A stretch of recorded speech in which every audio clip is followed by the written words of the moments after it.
Om Vakratunda Mahakaya Suryakoti Samaprabha Nirvignam Kurume Deva Sarvakareshu Sarvada. Om Shri Ganeshaya Namaha. Shri Gurubhyo Namaha. Gurur Brahma Gurur Vishnu Gurur Devo Maheshwaraha Gurur Sakshat Param Brahma Tasmai Shri Guruve Namaha. Gunatito Aksharam Brahma Bhagavan Purushottamaha Jano Janandidam Satyam Muchyate Bhavabandhanat. Om Shri Swaminarayanaya Namaha. Om Shri Lakshmi Narayanaya Namaha. Om Shri Krishna Narayanaya Namaha. Om Shri Nar Narayanaya Namaha. Om Shri Vasudev Narayanaya Namaha. Om Namah Shivaya, Namah Shivaya, Namah Shivaya, Namah Shivaya, Namah Shivaya, Namah Shivaya, Namah Shivaya, Namah Shivaya, Namah Shivaya. Om Bhurvasva Tatsaviturvarenyam Bhargo Devasya Dhimahi Dhiyo Yo Na Prachodayat. Om Trambakam Yajamahe Sugandhim Pushtivardhanam Urvarukamiva Bandhanan Mrityor Mukshiyam Amritat. Namah Shivaya. Shri Hanumate Namaha. Om Shri Hanumate Namaha. Om Shri Hanumate Namaha. Om Shri Hanumate Namaha.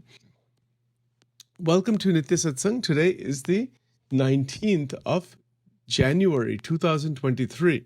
I want to offer my Dandavat Pranams to all of the great sages, past, present, and future, who have inhabited our wonderful planet for the upliftment of humanity, and to the Supreme Lord who exists in the heart of each being.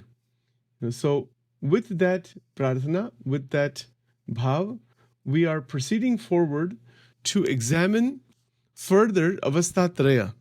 Avastatraya are the three states of experience that we go through. This is not something unfamiliar to us. It is very, very intimately connected to our actual experience. In fact, it is our actual experience in life. Life is nothing but experience. It is anubhav.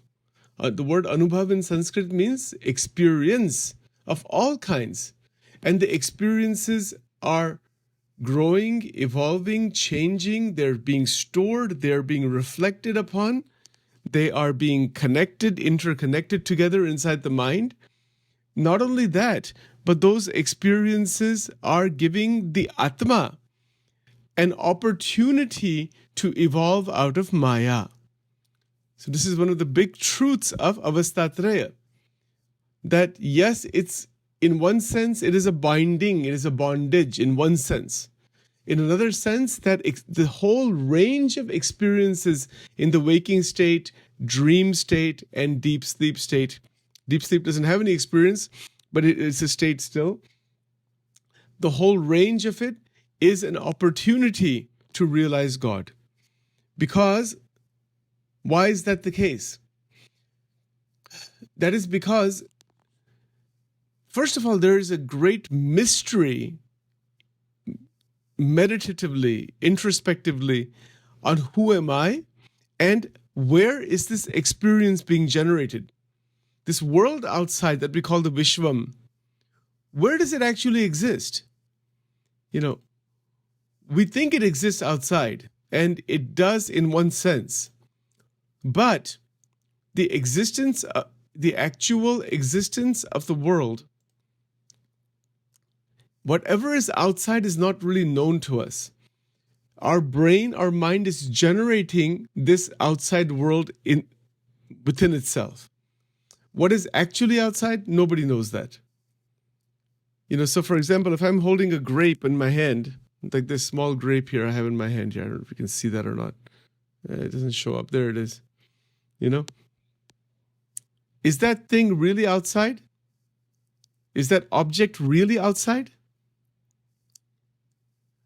Or there's something outside, but what is actually outside is unknown. The senses, the eyes, the ears, the smell is bringing the impressions through the cranial nerves into the brain. The brain is putting the signals together, and somehow, which nobody really knows, this image is created of that green grape.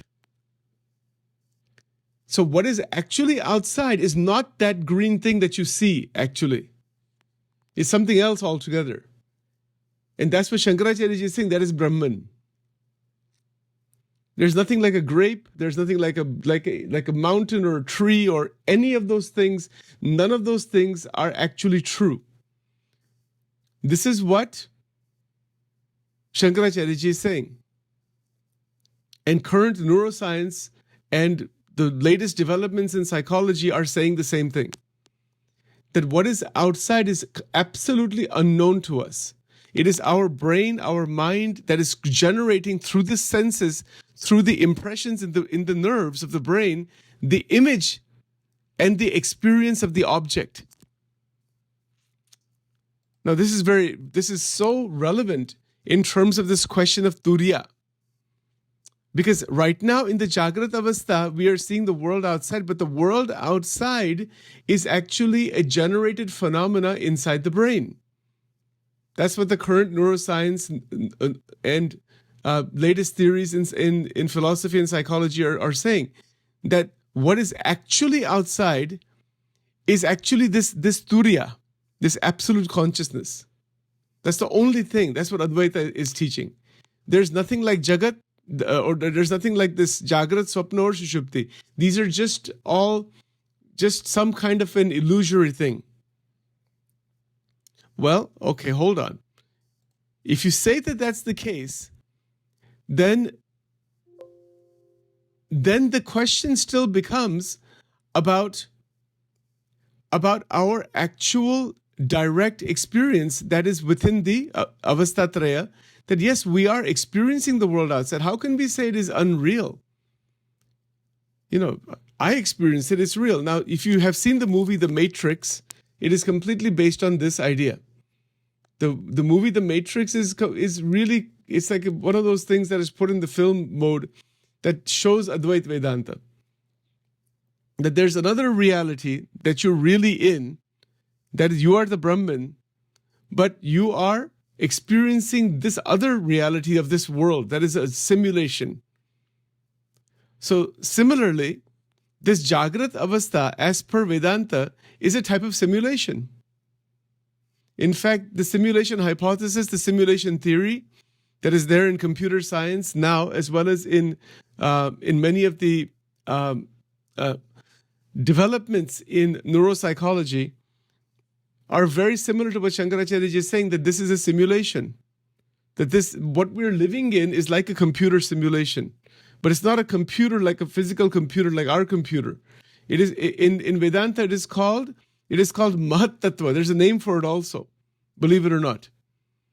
And in Vachanamrut, this is interesting, in Vachanamrut, Sajanand Swami Maharaj has mentioned that our chitta, the man, buddhi, chitta, ahankar, the chitta, which is the part of the antakarana, the chitta and that Mahat Tattva, that which is holding all of the millions of universes, are the same.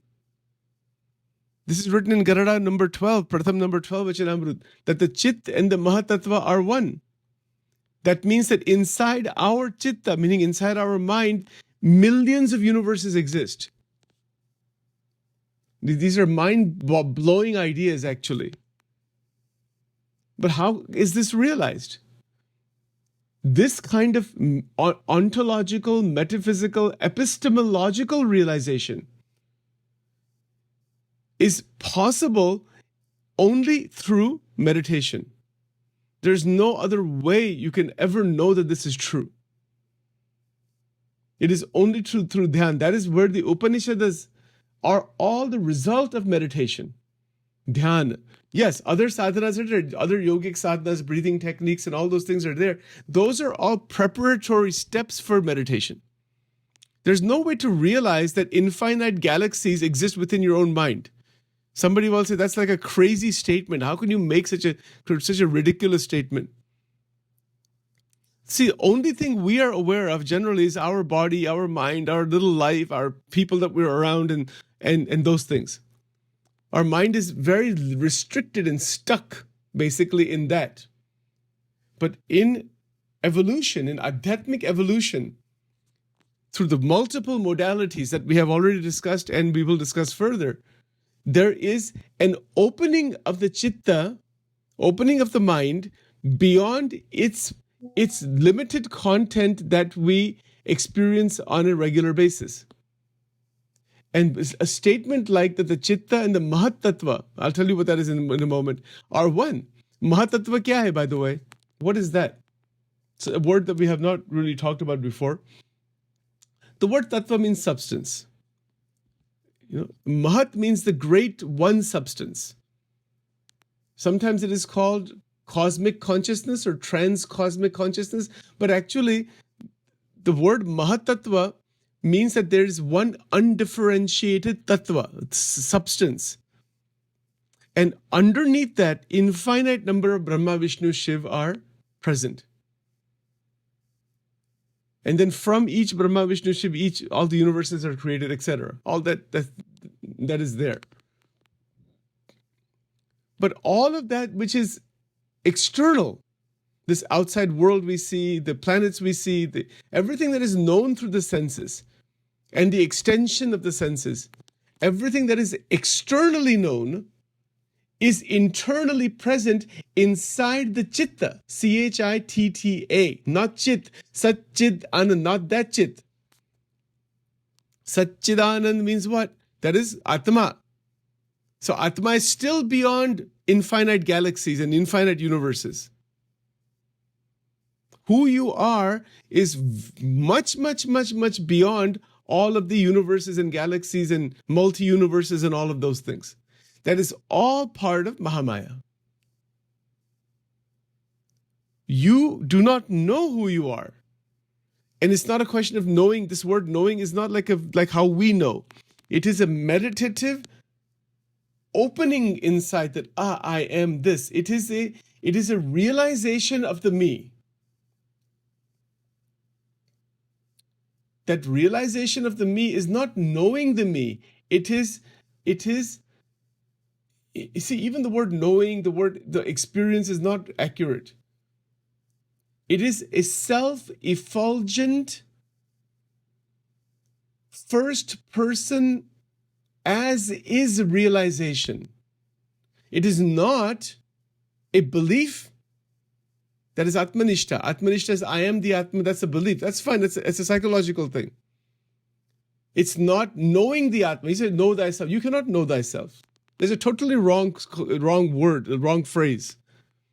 When we say know something, that is only known through the external world. You're knowing something external. You cannot know yourself. The self is the knower. The self has to simply be aware and realize itself. It's realization, not knowing. This word is a wrong word that is used. Know thyself. You can never know yourself. Not under any circumstances can you know yourself.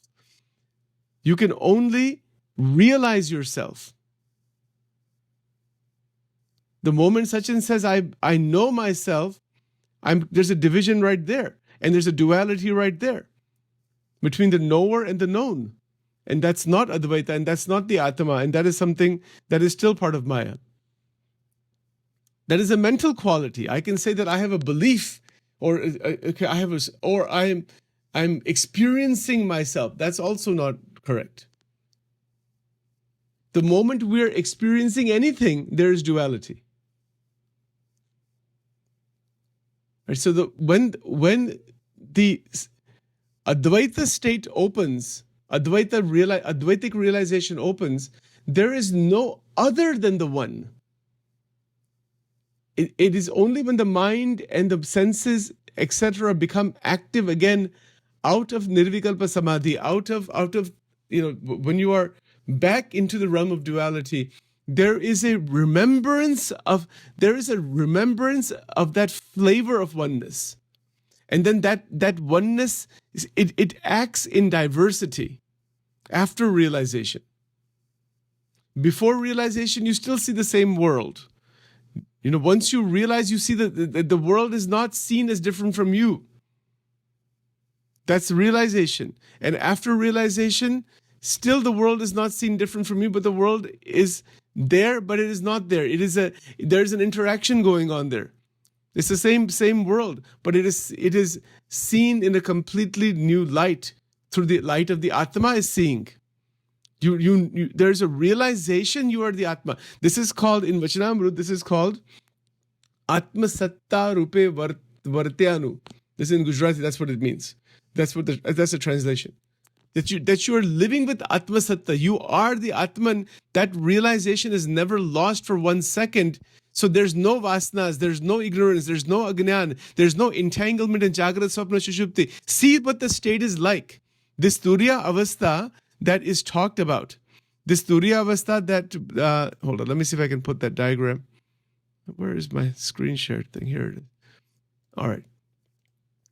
The Turiya Avastha. Okay, 1 second here. This Turiya, this Avastha Traya and then Turiya Avastha is beyond. So in the fourth state, when the opening into the Atma has occurred, all the sadhanas have ended. There's no more sadhana there. Sadhana is done within Jagrata Avastha. Sadhana is done within Swapna Avastha, which we are going to get back to in maybe starting tomorrow. I want to just want to mention a couple of other things here today. Sadhana can only be done in Jagrata and Swapna Avastha. You cannot do any sadhana in Shushupti Avastha. But once sadhana is done, eventually sadhana ends. The ending of sadhana is the realization of the Atma. There's no more sadhana. There you are in that. It's like, it's like when a person graduates from a college and the moment they get that degree, they have exited the college. There's no more classes to take. There's nothing to be done now in the university. Now it is to experience the realization. It is to live the realization, not the experience even, to live, which experience is part of that. The big difference between belief in God, doing sadhanas, dualistic thinking, etc., versus Shankaracharya Ji's teaching is that you are aiming towards your own realization. And what can be greater than that? Even when we say God or Bhagwan, that is a dualistic thing that is psychological. That has meaning. Shankaracharya Ji has not rejected that. But his perspective is that dualistic thinking is psychological, it is sadhana oriented, it is a support to eventually completely move freely in the waking and dream states. And there is, by grace of God, now we can say that's still a dualistic statement, but we can say by grace of Bhagwan and Gurus and all, which is from inside, the Atma itself, which you already are, there is an effulgent realization. This is me. I am. Soham, soham, soham, soham.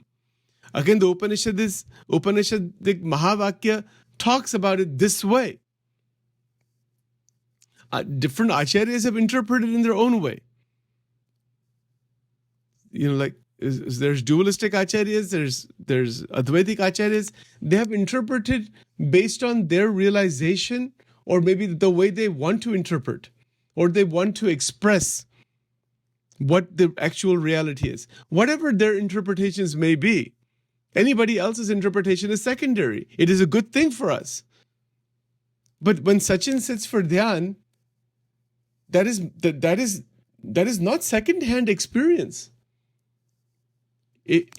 Every breath we take, everybody we meet, every situation we go through in life, everything that is available for us occurs in Jagrata Avastha. And that experience is our own. It's not somebody else's experience.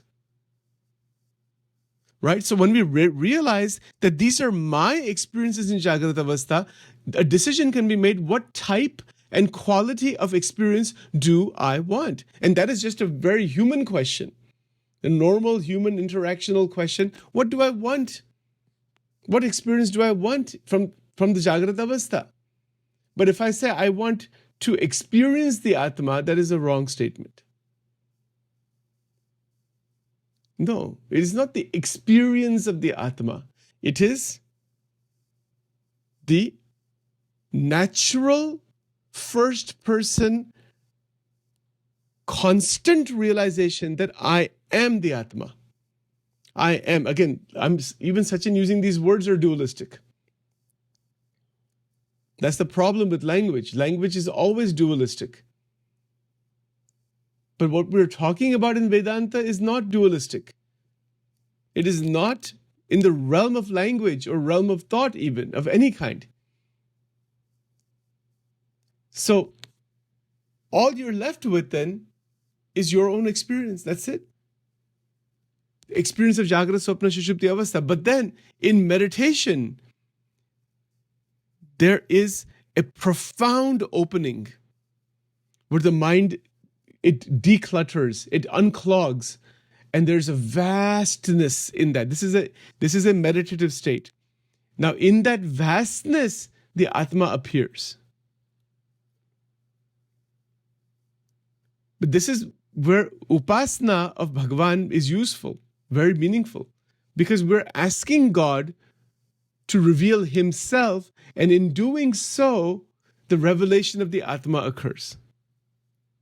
This is per Vachanamrut also. Maharaj mentioned in Vachanamrut in Gujarati, he mentioned it beautifully. He said, Jetli Ishtadevne vishe nishta che etloch Atma ane Anatma no vivek thai. This is a very practical and very psychological statement, actually. The nishta means faith you have in a particular Swarupa Paramatma. It is to that extent the differentiation between the Atma and that which is not the Atma occurs. So that statement is, if you look at it that as it is, that statement Maharaj made there is basically stating that the Ishtadevata that you're worshipping is like an avlamban. Although he hasn't used that word, it is an intermediate stage. But see, this is what happens, that we start worshipping Bhagavan and you're really deeply attached. At some stage, you start realizing you're the Atma. Then it has happened in so many places, in so many sadhaka's life, that once they realize the Atma, or they can start experiencing the Anand of the Atma, the worship of Paramatma is diminished substantially. In Vachanamrut and in Swaminarayan Satsang, this is called upasana gaun thai jai. This is a very tricky thing to understand. Because you're doing upasana, then, but you're basking in ananda. You know, the upasana that you were doing before, that is sadhana that is sadhana bhakti. That has led to the siddha state, the Atma. Now how do you do upasana of who? If you realize you are the Atma, and there's a continuous opening, whose upasana do you do? Because doing upasana gets dualistic. That's a serious difficulty. It is a serious question which is very difficult to answer. Then you wind up in basically what Shankaracharya ji says, that you're just completely just the Brahman, and then there's no me and the you. There's no upasana left of anybody. Then there is no Bhagwan of any kind. There's no Parabrahma, Paramatma, separate, existing beyond all. None of that is there even in Advaita Vedanta. And Advaita is spoken by Shankaracharya ji. This is a state of realization. If you start to realize who you are, you will not care about anything in this world, because you will not consider the world as real also. So where is the issue of worrying about this world or its problems or anything for that matter? That's what happens to some of the sannyasis. They wind up in the mountains and they said, we have nothing to do with this world. This world is an illusion. This body is an illusion. Whether I get food or not, it's an illusion. Guru Dattatreya was in that state. There is such a state. Guru Dattatreya, Bhagwan Dattatreya, his state was his shishyas had to put food in his mouth. He had completely lost all body consciousness. Because once you realize the Atma, you don't realize anything about the body, anything. You cannot even live in this world if you realize the Atma. Actually, that's what happens. That is why Ramakrishna Paramahans also maintained some vasana to keep the body alive for food. The moment all vasana disappears, the one theory says, there are three theories. One theory says you can only live for 12 days. The body will be gone after that, if all vasana disappears. Another theory says that the body will remain for certain number of months. Third theory says the body will remain until the prarabdha karma is exhausted. You see? So, full realization of Atma, there's no mind, there's no body, none of those avasthatraya. You're beyond the avasthas, and and the Atma opens up. And you see that the body is like a stone. In the Vedaras, Sajanand Swami Maharaj, he mentioned there, he said sankalp pashan jeva thai jai. Meaning, what it means is that the mental activity will be seen it will be seen like rocks. It's not me, it's nothing. The Atma is so effulgent that to even maintain the body becomes next to impossible at that stage. Itni sthiti hai ye Atma ki baat. But now, that might sound a bit scary, because we are all in body consciousness. My God, how can that be? So the way out of that is very simple, actually. This is why upasana of Paramatma is needed. Always to say, oh Lord, if you are going to grant me the experience or the realization of the Atma, fine. But I am your devotee always. I am your bhakta always. So if you look at Naradji and Narad Bhakti Sutra, Shandilya Bhakti Sutra, why bhakti is maintained? It is maintained so that we can live in this world with the Atmic realization, with the body, and do the work in this world, because the body is not given just to get rid of the body. It's going to go at some point, we know that. But this body is then used by Bhagwan through the Atmic realization for the benefit of the sansara, which is real. It is not an unreal phenomenon. This is why Vishishtadvait and all the other acharyas that came after Shankaracharya ji have given a different perspective on Vedanta. Otherwise, you can wind up, possibly, this has happened to certain very advanced individuals, or they seem that they're advanced, but they have just left the world and become inactive in the world.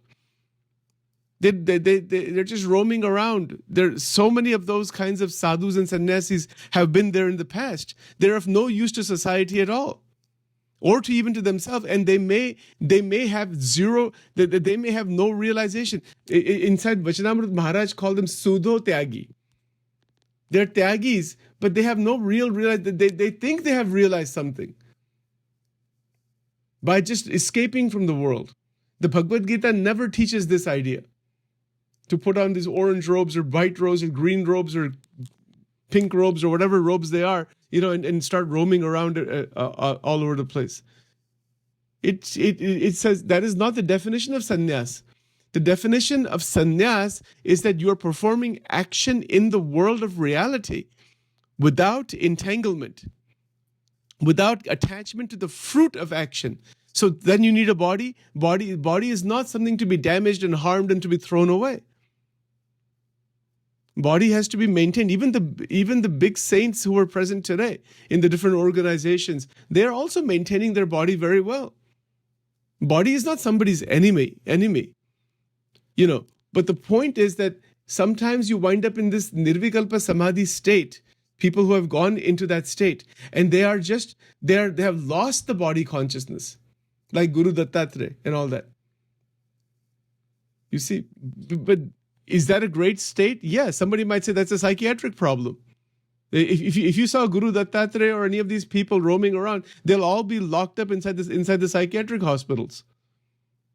We know in India they recognize them as great saints. Over here, they would basically recognize them as people with serious psychiatric problems. Ramakrishna Paramas, they thought he was mad. They thought he was crazy. He was hallucinating and whatnot. You see? So to avoid all those problems, Bhagwan ki bhakti karni, live in this world naturally, without any entanglement of any kind, with love and affection, and not to consider the world as unreal. If you just start believing that the world is unreal, then that's a psychiatric problem. That's called depersonalization disorder. That's called dissociation disorder. How is that that spiritual realization? No, that's not spiritual realization. Sometimes you can take ideas from the scriptures, and then people have done extreme things with them. That is not the point. That is why to take the scriptures and to understand them in a way that is allowing us to live in this world in harmony with the world. Yes, you can philosophize whether the world exists or not. That's a philosophical endeavor. That's okay. But even those people who are having those philosophical debates, they're still living in this world. They're talking to each other. They're going on trips. They have families. They have everything like anybody else. You can debate philosophically, and that can have intellectual growth. That's okay. But the fact of the matter is that one cannot escape living in this world. Otherwise, one will be locked up somewhere, or one will wind up inside the jungles or inside the forests. And people have done that. There have been yogis who have done extreme things of that type. But we cannot do that. I mean, it's not possible for us to do that. Nor should we do that. We would not survive survive that way. There are some extraordinary souls who are in that higher consciousness, and they're just roaming around. But even then they have to come back into the society. You cannot just keep roaming, otherwise the body will go one day. That's all. So is the purpose of this body just so you can kill the body? Then that's a suicidal attitude. Now how is that spiritual realization? That's not it either. Body is not your enemy. Mind is not the enemy. The sansar is not the enemy. The difficulty is that we don't know how to live in this world with freedom. That's the only thing actually. This avastha-traya, Jagrat Avastha, Swapna and Shushupti, is teaching us how to live in this world with freedom. And when we live in the world with freedom, we are deciding the range of experience. How much experience to have in the family, how much experience to have in the occupation, in our recreational life, in every dimension of life, the quantity of experience we have to decide. And once we decide that, we are not rejecting the experience. That is living in the material world with joy. Then you don't have to worry about these problems of the Atma realization. Then you have vairagya, and then you stop eating and stop. It doesn't happen like that. Wherever you are, the Atma is there. You are the Atma. There's a realization that you are not these limitations, but the body and its function and everything is going on. In Vachanamrut Vartal number 11, Maharaj sir ke 14 इंद्रियों की क्रिया जो मोटा संत છે પોતાને વિશે નથી માનતા. That means what? 5 જ્ઞાન ઇન્દ્રિય, 5 કર્મ ઇન્દ્રિય, 4 અંતઃકરણ, manas buddhi chitta ahankar. The kriya is going on, but they realize that is not me. That's all. That's not. I'm not stuck in that. That's the only difference. For example, if you're driving a car, Sachin gets in his car and goes from here to the supermarket. I know at every single moment while I'm in the car that I am not that car. But if I lock up inside the car, you know what happens sometimes? Sometimes they have in these newer cars that happened like in the beginning, where you lock the car and then they don't know how to unlock the car. What happens if you lock the car and you cannot unlock the car? You cannot get out. My God, it's so much trouble. That is Maya. We have locked up ourselves inside the Jagrat Swapna Shushupti. Satsang is the unlock button in the car. If you don't know how to unlock that, then you're stuck inside there. It's like that. This body is a vehicle. The Atma is the passenger. And it has a certain destination. That is Bhagavan. That is God. But one is not to be locked up inside the vehicle. One is to be able to get out and get into the vehicle. But you are separate always from the vehicle. Yes, it's possible to sit for dhyan and leave and go outside the body and come back in the body. So many people have been able to do that. That is a type of freedom. You see, so the point is that when there is the acknowledgement that I am free in the avastatraya, then each moment is divine. Each experience is divya. That is why in the bhakti sampradayas, the connection with Bhagwan is maintained always. Bhajan, kirtan, manan, chintan, being with devotees, serving each other, serving humanity, seva. Why is that necessary? That prevents a person from going into abstract Nirvikalpa Samadhi. There's a higher realization that abstract Nirvikalpa Samadhi is not a good thing actually. It's not a good thing because it is a kind of a dead zone. There's nothing there. Inside Nirvikalpa Samadhi, there's just a great silence. Okay, then what? I mean, you can get that great silence by taking some drugs also. People take heroin, and if you get a high on heroin, they feel like they're in Nirvikalpa Samadhi. They look like they have no vasanas, no desires. They're totally on cloud nine. Completely ek zone mein aa gaye. Take heroin, you get Nirvikalpa Samadhi. Hari Om. That's not Nirvikalpa Samadhi ka iska koi importance hi nahi hai. Actually, in the Indian tradition, a lot of people are aiming for Nirvikalpa Samadhi. I said, why do you want Nirvikalpa Samadhi? There's nothing there actually. What is better is to realize that you live in this world with the happiness and joy and with devotion to God, and ask God to reveal Himself. That because Bhagwan jo hai, Bhagwan ka jo swarup hai, that is beyond that no experience dead zone. You see, there's no experience there inside Nirvikalpa Samadhi other than just a one without a second kind of a zone that you're in. But then what?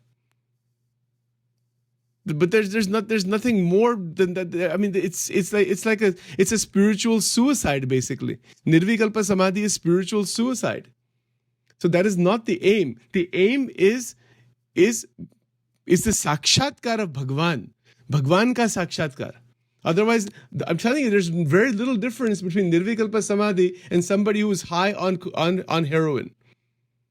There's no difference between the two. Very little difference. Anyway, so we'll talk about this tomorrow in more detail, and we will go into it further to explain this a bit further, and how the Avastatraya works, how the internal development actually works, and how we can live further inside the sansar with jnana without going into extremes of various kinds that really are not of really much significance at all.